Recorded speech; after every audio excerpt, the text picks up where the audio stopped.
Dean Green, deans, university leadership, faculty, staff, parents, friends, and the 2015 class of New York University's Tisch School of the Arts. Thank you for inviting me to celebrate with you today. Tisch graduates, you made it. And you're f***ed.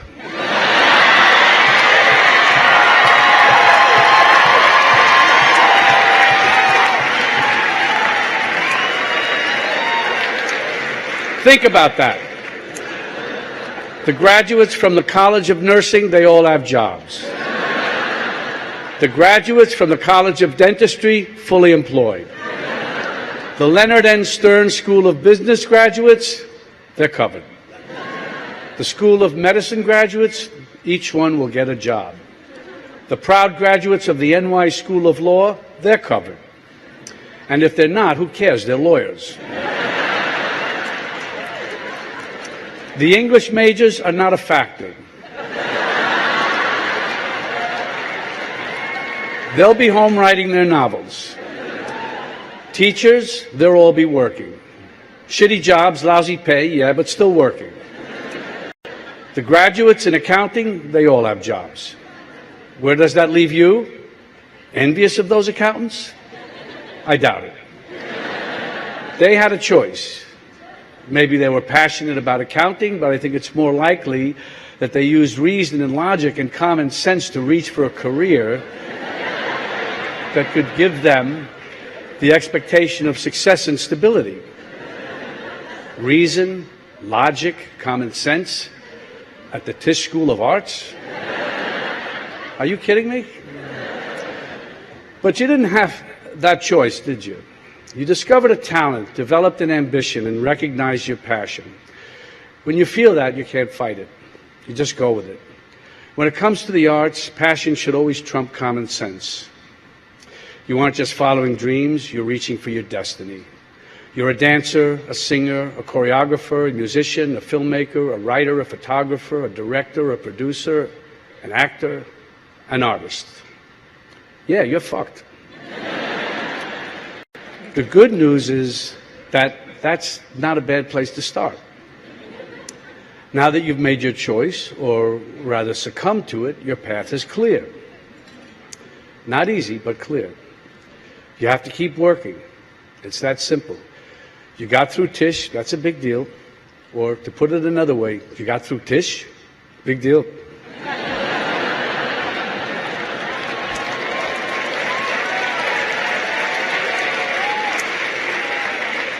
Well, it's a start. On this day of triumphantly graduating, a new door is opening for you. A door to a lifetime of rejection. It's inevitable. It's what graduates call the real world. You'll experience it auditioning for a part or a place in a company. It'll happen to you when you're looking for backers for a project. You'll feel it when doors close on you while you're trying to get attention for something you've written and when you're looking for a directing or a choreography job. How do you cope with it? I hear that Valium and Vicodin work. Well, I don't know. You can't be too relaxed and do what we do. And you don't want to block the pain too much. Without the pain, what will we talk about? Though I would make an exception for having a couple of drinks if, hypothetically, you had to speak to 1,000 graduates and their families at a commencement ceremony. Excuse me.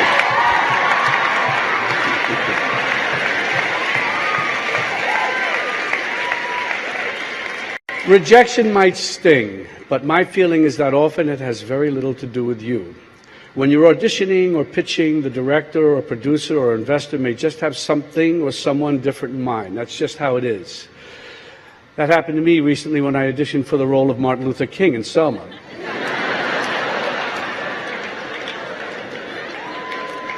Which was too bad because I could have played the hell out of that part.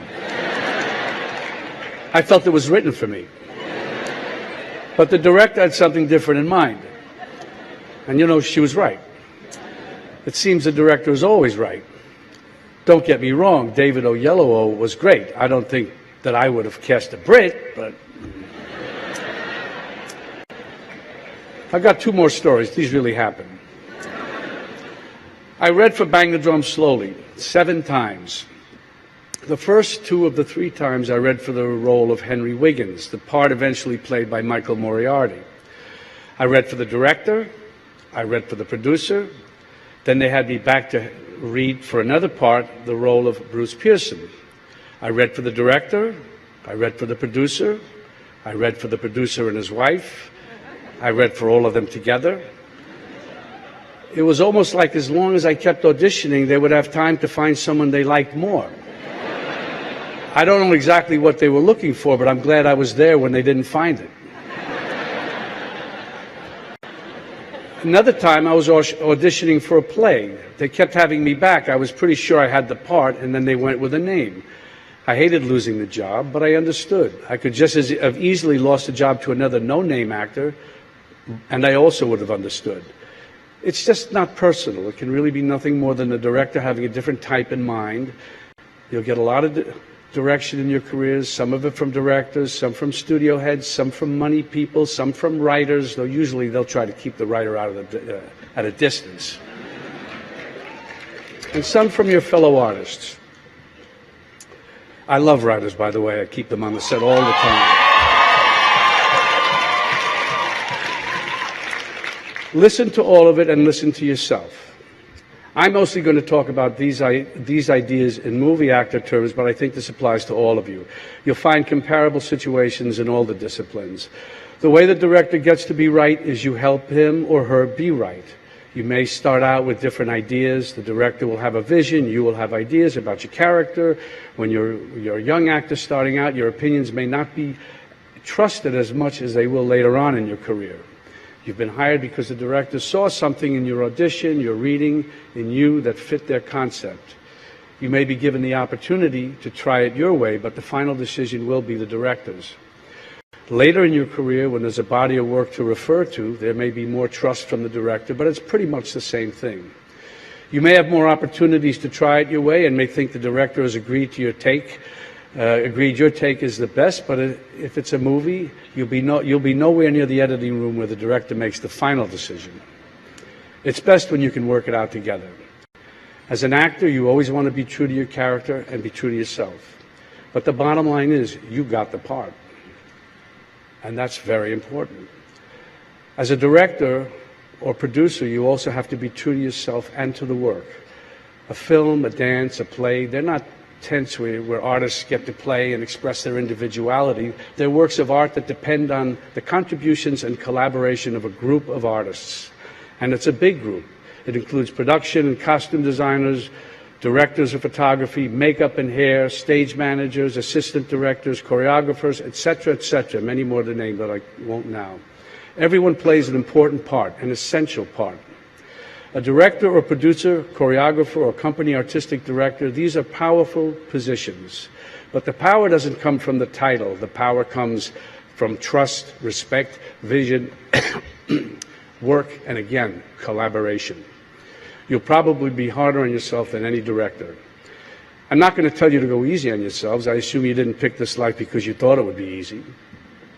You may have to answer to a director for a job, but you also have to answer to yourself. This could create conflicts for you. You want to play the role your way, and the director has a different idea. Discuss it with the director. Maybe there's a compromise. There always should be the space to try it both ways. But don't make a production. But don't make a production out of it. I guess this is some typo here because it's not a democracy. On the set or on the stage, someone has to make the final decision. Someone has to pull it all together. That's the director. So don't be obdurate. No one's going to see you do it in the quote unquote right way if you're not on the stage or in the movie. I can answer the question that's on all of your minds right now. Yes, it's too late to change your major to directing.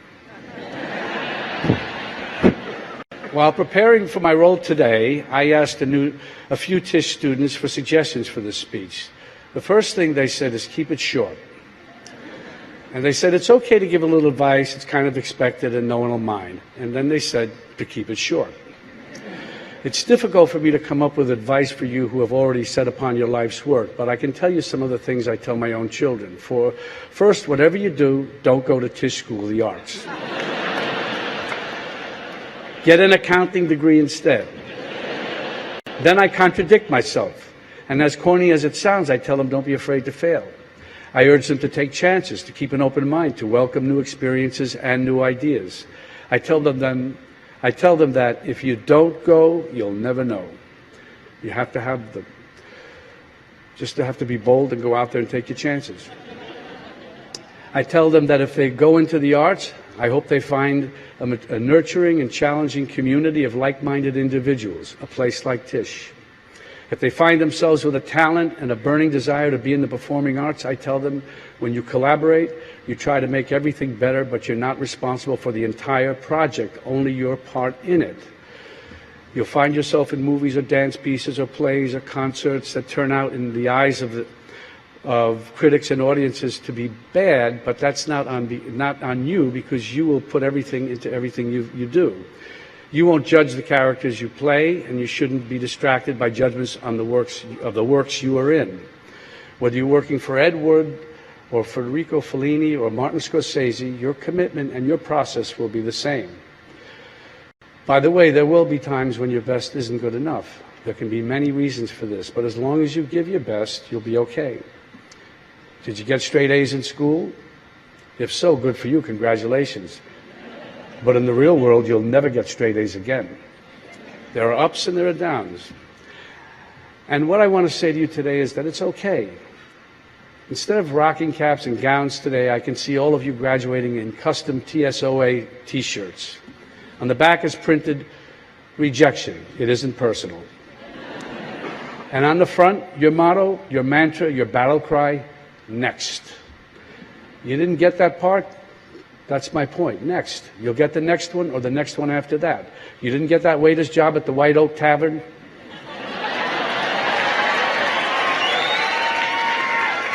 Next. You'll get the next one, or you'll get the next gig tending bar at Josie's. You didn't get into Juilliard? Next. You'll get into Yale or Tisch.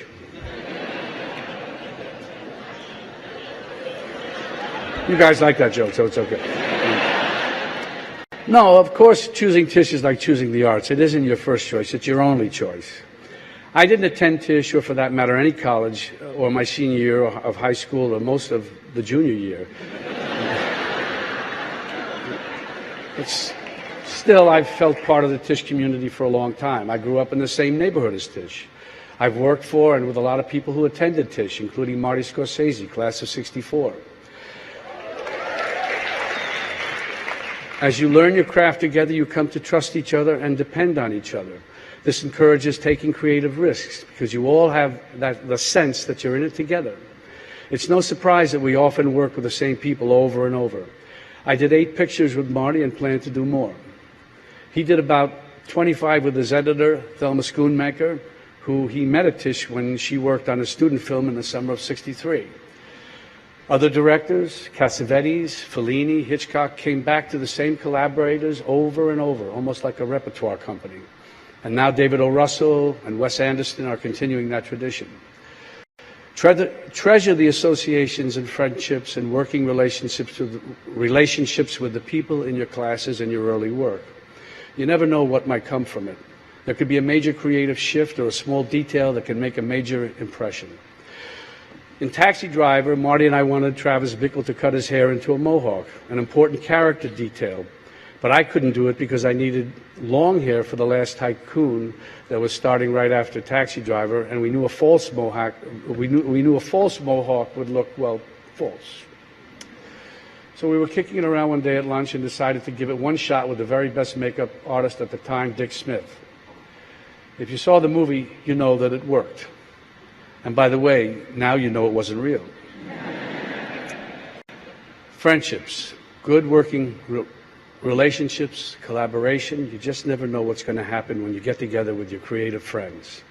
Marty Scorsese was here last year speaking to the 2014 graduates. And now here we are, on Friday at a kind of supersized version of one of Allison's student lounge hangout sessions. You're here to pause and celebrate your accomplishments so far as you move on to a rich and challenging future. And me, I'm here to hand out my pictures and resumes to the directing and producing graduates.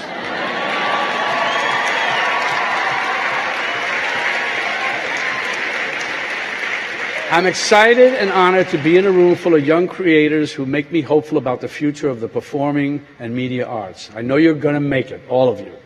Break a leg. Next. Thank you.